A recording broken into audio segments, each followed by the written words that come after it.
नमस्कार फ्रेंड्स, सुजाताच किचनमध्ये आपल्या सगळ्यांचं मनापासून स्वागत आहे। आज आपण बघणार आहे रवा आणि नारळाचे लाडू। तर चला बघूया। तर आता आपण बघूया त्यासाठी लागणारं साहित्य। इथं मी हा अगदी बारीक रवा घेतलेला आहे, 1 किलो रवा घेतलेला आहे हा, आणि ग्लासनी मोजून घेतला ह्या मीडियम साईजच्या। तर तो 4 ग्लास झालेला आहे बरोबर। तर हा 1 किलो रवा आहे। त्याच्यासाठी इथं मी अर्धा किलोपेक्षा थोडीशी जास्त साखर घेतलेली आहे। 3 पावशरला थोडी कमी आहे। ग्लासनी 2 ग्लास घेतलेली आहे ही साखर। एका नारळ घेतलेला एक खोवून, आणि 1 वाटीभर तूप घेतलेलं आहे। सगळ्यात आधी आपण इथं तापवून घेतलेल्या कढईत 1 वाटीभर तूप, अर्धी वाटी तूप घालून घेतले मी। सगळं नाही घातलेलं, थोडंसं ठेवलेलं आहे।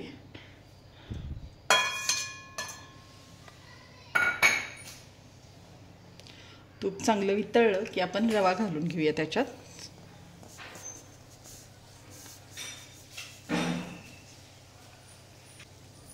आणि आता हे आपण सगळं व्यवस्थित मिक्स करून घेऊया, आणि मीडियम गॅसवर रवा आपण छान खरपूस भाजून घेऊया। तूप वाटलं तर तुम्ही अजून एक्स्ट्रा सुद्धा टाकू शकता।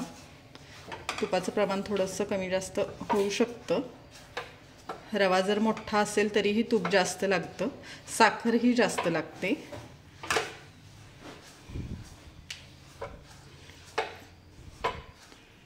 तर आता रवा भाजायला ठेवून आपल्याला 5 मिनिटं झालेली आहेत। बघू शकताय तुम्ही रवा आपला छान भाजला जातोय, कलर वगैरे अजून बदललेला नाहीये। रवा छान तुपात मिक्स झालेला आहे। हलक्या हाताने भाजायचा रवा, कंटिन्यू हलवायचा। कलर एकसारखा बदलला पाहिजे, असा करपला नाही पाहिजे रवा। पांढरे शुभ्र असे लाडू दिसले पाहिजे, छान असे फुलला पाहिजे रवा। बारीक गॅसवर असा भाजायचा रवा। तर आता आपण हा अजून 5 ते 7 मिनिटं रवा भाजून घेऊया व्यवस्थित। तूप पुन्हा टाकलेलं नाहीये मी, अर्धी वाटीच तूप टाकलं होतं। ते छान आता रव्यात मुरलंय तूप, आणि आपण आज थोडेसे वेगळे लाडू करतोय, तर तेही आपण नंतर बघूया। तर अजून 5 मिनिट आपण हा रवा छान भाजून घेऊया खरपूस। 5 ते 7 मिनिटं लागतीलच। आता रवा भाजायला ठेवून आपल्याला 7 ते 8 मिनिटं झालेली आहेत। बघू शकताय रवा तुम्ही छान भाजला गेलेला आहे, पण अजून पूर्ण भाजलेला नाहीये। अजून 1-2 मिनिट आपण भाजणार आहोत रवा। बघू शकताय बऱ्यापैकी असा हलका झालेला आहे रवा। छान कलर पण थोडासा बदललेला आहे, पण संपूर्ण रव्याचा कलर एकसारखा बदललेला आहे। तर आता आपण खोबऱ्याचे आणि रव्याचे लाडू करतो इथं। तर आता रवा थोडासा भाजत आला, पूर्ण नाही भाजून घ्यायचा, थोडासा भाजायला 1-2-3 मिनिट अवकाश असला की मग त्याच्यात आपण खोबऱ्याचा हा खीस घालणार आहे। हे 1 नारळ मी खोवून घेतलेला आहे। हे असं जे नारळाचं थोडंसं काळा भाग येतो खोबऱ्याचा, तो शक्यतो काढून टाकायचा, नाहीतर लाडू चांगले दिसत नाहीत, आणि ते खाताना दाताखाली पण येतो तो काळा भाग, कचकच लागल्यासारखा होतो। त्यामुळे थोडासा काढून टाकायचा तो। आता बघा, खोबरं टाकल्यावर आपण पुन्हा रवा 1-2 ते 3 मिनिटं छान परतून घेणार आहे। आता रवा लगेच भाजलेला आपल्याला कळेल, कारण खोबऱ्याचा वास येतो भाजल्यावर। आणि आता आपण मगाशी तूप अर्धीच वाटी टाकलं होतं, 1 वाटी घेतलेलं पण अर्धीच वाटी टाकलं होतं। शक्यतो रव्याच्या लाडूला थोडंसं जास्त तूप लागतं, पण आपण इथं टाकलेलं नाहीये, कारण खोबरं पण तेलकट असतं बऱ्यापैकी। त्यामुळे लागेल असंच तूप वापरायचं, नाहीतर पुन्हा तुम्ही आधीच जास्त तूप घातलं आणि पुन्हा जर खोबरे टाकलं तर लाडू खूप तेलकट होऊ शकतात। म्हणून तूप थोडंसं बेतानी टाकायचं खोबरं भाजून वगैरे झाल्यावर रव्यात, लागलं तर टाकायचं पुन्हा। तर आता आपण अजून हे 1-2-3 मिनिटं छान खरपूस थोडंसं भाजून घेऊया हलकं। तर आता तुम्ही बघू शकता आपला रवा भाजायला ठेवल्यापासून 10 मिनिट आपल्याला झालेली आहेत। खोबरं टाकून 3 ते 4 मिनिटं झालेली आहेत। आता एकदम खोबरं भाजलेला छान असा खमंग वास येतोय। रवा तर आता आपला भाजून झालेलाच आहे, खोबरं पण छान मिक्स झालंय आता रव्यात, मस्त एकदम हलकं फुलकं झालंय आपलं रव्याचं खोबऱ्याचं मिश्रण। तर आता आपण गॅस बंद करून घेऊया। तर आता आपला रवा भाजून झालेला आहे, तर आता आपण पाक करून घेऊया। इथं मी 3 पावशरला थोडीशी कमी साखर घेतलेली, ग्लासने मोजून बघितलं तर रव्याच्या निम्मी म्हणजे 2 ग्लास साखर घेतलेली आहे। तर आता त्याच्यात 1 ग्लास पाणी घालूया।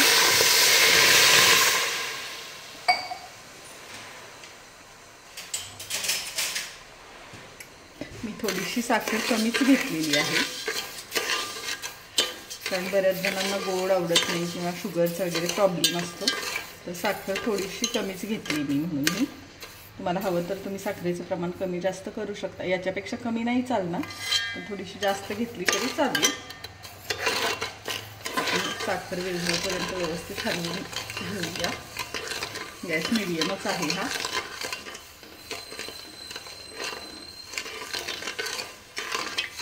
याचा आपण आता पाक करून घेणार आहे. नारळ टाकला की रव्याच्या लाडूला थोडासा पाक जास्तच लागतो, कारण नारळ तसा कोरडा असतो आणि असा थोडासा तेलकट असतो, त्यामुळं पाक पटकन असं धरून घेत नाही नारळ. त्यामुळे थोडंसं मुरायला जास्त पाक लागतो, रवा वगैरे. त्या हिशोबाने थोडासा पाक ठेवायचा. आता आपण ही साखर सगळी विरघळून घेऊया व्यवस्थित. पाकाला उकळी आलेली आहे. थोडंसं आपण एक चमचाभर दूध टाकून घेऊया पाकात.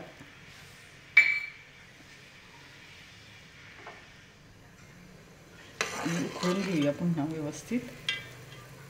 म्हणजे साखरेतली वगैरे जी घाण असते ती अशी एकसारखी सगळी वर येते पाकातली. बघू शकताय तुम्ही इथं कढीला.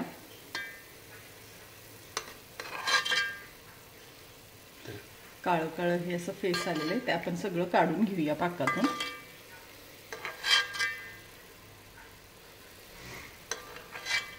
आता आपला पाक छान असा ट्रान्सपरंट दिसतोय. बघू शकताय तुम्ही केवढी घाण होती. तर असं दूध टाकून ही सगळी घाण काढून घ्यायची पाकातली वरची सगळी. तर आता आपण याचा एक तारी पाक नाही करणार, थोडासा एक तारीच्या थोडंसं कमी करणार आहे. कारण जेवढा पाकात रवा मुरला जाईल तेवढे लाडू छान खुसखुशीत होतात, सॉफ्ट राहतात बरेच दिवस, कडक होत नाहीत अजिबात. म्हणून आपण एक तारी पाक नाही करणार, थोडासा चिकट आपल्या बोटाला जाणवेल एवढाच आपण पाक करणार आहे. तर थोडंसं मधून मधून चेक करायचं. खूप पुढे पण जायला नको पाक. तर अजून नाही झालेलं ते बघू शकताय तुम्ही. नाही वाटत अजिबातच चिकट. अजून 1-2 मिनिट आपण पाक उकळून घेऊया आणि पुन्हा एकदा चेक करूया नंतर. तर आता आपला पाक 5 मिनिटं छान उकळतोय. तर आता बघूया आपण. एक तारी तर आपण करणार नाही आहे, पण बघूया. बघू शकताय तुम्ही छान असा चिकट वाटतोय आता. एक तार नाही आहे, पण छान चिकट झालेला आहे. आपल्याला पाहिजे तसा झालेला आहे पाक. आता आपण गॅस बंद करूया. आता आपला पाक झालेला आहे. आपण त्याच्यात रवा आता टाकून घेऊया आणि मिक्स करून घेऊया व्यवस्थित. रवा टाकत मिक्स करून घ्यायचा. गुठळ्या सगळ्या फोडून घ्यायच्या.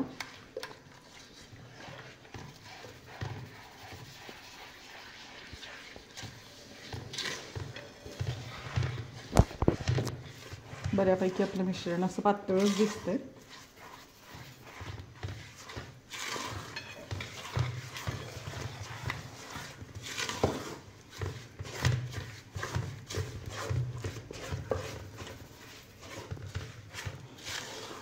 छान सगळं मिक्स करून घेऊया व्यवस्थित.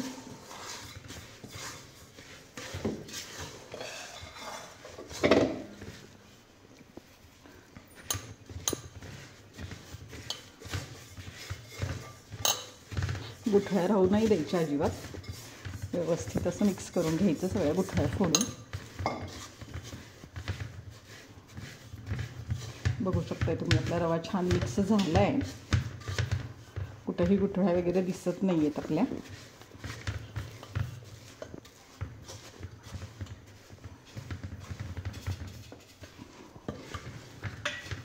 व्यवस्थित आपण अजून थोडा वेळ मिक्स करून घेऊया गुठळ्या वगैरे फोडून सगळे. आता छान मिक्स झाला आहे आपला रवा. बघू शकताय तुम्ही. खूप असं पातळ पण नाही वाटत. जेवढं थोडंसं पाक जास्त वाटला तरी रवा उलट छान मुरला जातो, त्याच्यात फुगतो रवा चांगला. तर आता आपण हे झाकून ठेवूया आणि झाकून ठेवून थोडंसं एक 10 मिनिट आणि 5 मिनिटांनी चेक करायचं. मिश्रण कोरडं खूप झालं नाही पाहिजे, त्यामुळं मधून मधून चेक करायचं. तर रवा आपला पाकात घालून एक 5 ते 7 मिनिटं झालेली आहेत. आपण झाकून ठेवलेला रवा. तर आता बघूया.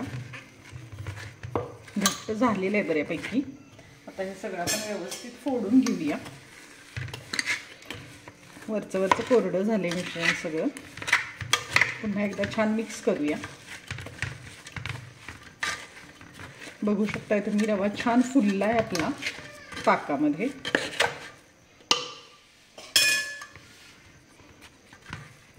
असं पुन्हा एकदा सगळ्या ह्याच्या गाठी वगैरे फोडून घ्यायच्या. छान मिक्स करून घ्यायचं पुन्हा.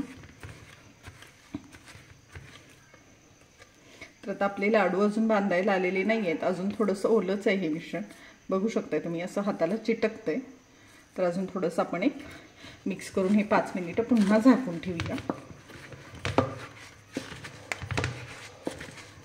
त्यामुळेच असं आधीमध्ये चेक करायचं 1-5 मिनिटानंतर. नाही तर खूप कोरडा झाला तर मग लाडू कठीण होतात आणि बऱ्याच वेळेला बांधले पण जात नाहीत लाडू खूप कठीण झालं तर असं मधून चेक करायचं. म्हणजे आपल्याला रवा छान पुन्हा मिक्स पण करता येतो. सगळ्या गुठळ्या फोडून घेता येतात. असं 2-3 वेळा छान मिक्स करून घेतलं की रव्याचा लाडू छान असा मऊसूत एकदम मस्त होतो.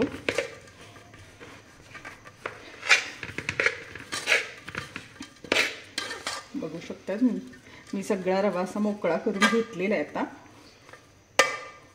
आता अजून एक हे 5 ते 10 मिनिट आपण झाकून ठेवूया. 5 मिनिटं ठेवूया. 5 मिनिटानंतर बघूया पुन्हा एकदा चेक करून. तर आपला रवा पाकात घालून एक 15 मिनिटं झालेली आहेत. बघू शकताय तुम्ही रवा छान मोकळा झालेला आहे. कोरडा पण झालेला आहे. फुललाय पण भरपूर. तर आता आपण याच्यातल्या गुठळ्या व्यवस्थित फोडून घेऊया. खालून सगळं हे मोकळं करून घ्यायचं. आता थंड झालेलं आहे त्यामुळं हाताने करता येते व्यवस्थित.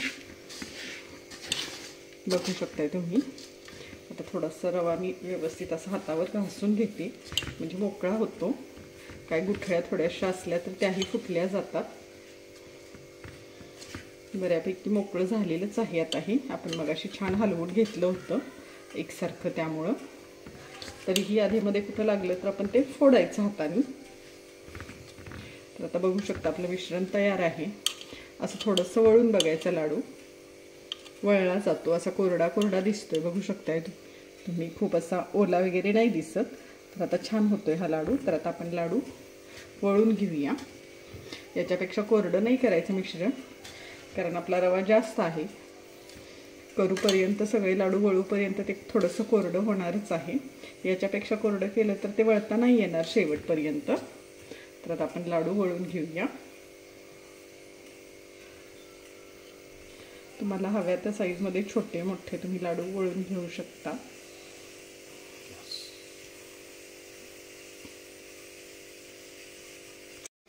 तर बघू शकता आपला लाडू छान वळला जातोय. पाकाचं प्रमाण पण व्यवस्थित झालेलं आहे. बऱ्याच वेळेला काय होतं म्हातारी माणसं वगैरे असली किंवा लहान मुलांना वगैरे जास्त आपण तेलकट देत नाही किंवा खाऊ वाटत नाही तेलकट गोड. तर अशा वेळेला रव्याचा लाडू हा एक चांगला ऑप्शन आहे. छान टेस्टी पण असतो आणि पोटभरीचा पण थोडासा प्रकार होतो तो. खूप असं बाहेरचं काहीतरी खाण्यापेक्षा वेगळं काहीतरी. आणि आपण आज थोडंसं खोबरं पण घातलेलं आहे तर त्याला एक सुंदर अशी वेगळी टेस्ट येते. तर आता आपण हे लाडू सगळे व्यवस्थित वळून घेऊया. पटपट वळून घ्यायचे नाहीतर रवा कोरडा होतो. परत वळताना थोडासा त्रास होतो. मग बघू शकताय तुम्ही छान पटपट वळले जात आहेत आपले लाडू. व्यवस्थित एका मुठीनेच घेतलं तर लाडूचा आकार पण व्यवस्थित एकसारखा होतो. घेताना एका हाताच्या मुठीनेच घ्यायचं म्हणजे व्यवस्थित होतं ते. तर फ्रेंड्स तुम्ही बघू शकता आपले लाडू इथं खूप छान झालेले आहेत. ज्यांना तेलकट गोड किंवा कडक असे पदार्थ खाता येत नाहीत त्यांच्यासाठी रवा आणि नारळाचा लाडू हा एक चांगला ऑप्शन आहे. तर एकदा अशा प्रकारे लाडू नक्की ट्राय करा. आणि अशाच रेसिपीसाठी सुजाताज किचनला लाईक करा, शेअर करा आणि या व्हिडिओला हाईप नक्की करा. धन्यवाद.